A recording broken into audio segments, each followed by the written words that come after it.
Nah, qadha sholat bagi perempuan ketika datang haid, maka ada beberapa perincian. Yang pertama adalah ketika dialami oleh perempuan yang bukan daimul hadas, tidak memiliki hadas yang terus menerus, maka ketika datang haidnya dalam waktu sholat dan telah melewati waktu yang cukup untuk digunakan sholat seringan mungkin, tapi dia belum melaksanakannya, maka wajib untuk diqadha sholatnya. Semisal seperti ini perempuan-perempuan yang tidak istihadah dan juga tidak keputihan terus menerus, maka semisal dia datang haid waktu zuhur masuk waktu zuhur jam 12. Kira-kira orang itu kalau sholat seringan mungkin 3 menit saja cukup.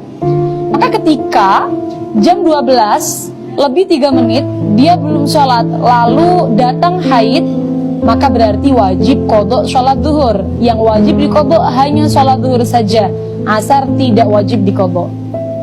Kalau dia termasuk perempuan yang istihadah, maka perinciannya adalah ketika datang haidnya dalam waktu sholat dan telah melewati jarak waktu yang cukup digunakan untuk sholat dan bersuci.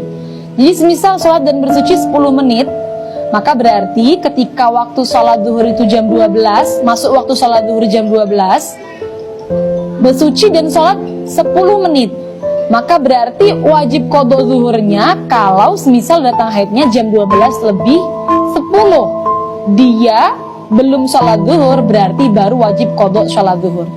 Yang wajib diqadha juga hanya sholat zuhur saja, asarnya tidak perlu diqadha.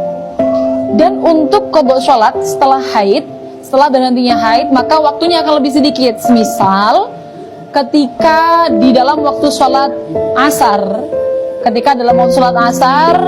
masih tersisa waktu yang cukup untuk digunakan mengucapkan takbir Allahu Akbar, kok darah berhenti, maka dia wajib qadha sholat asar. Jadi tidak lama waktunya, yang penting cukup untuk digunakan takbir dan darah sudah berhenti, maka wajib qadha sholat tersebut. Untuk permasalahan berhentinya haid, ada perbedaan dengan datangnya haid.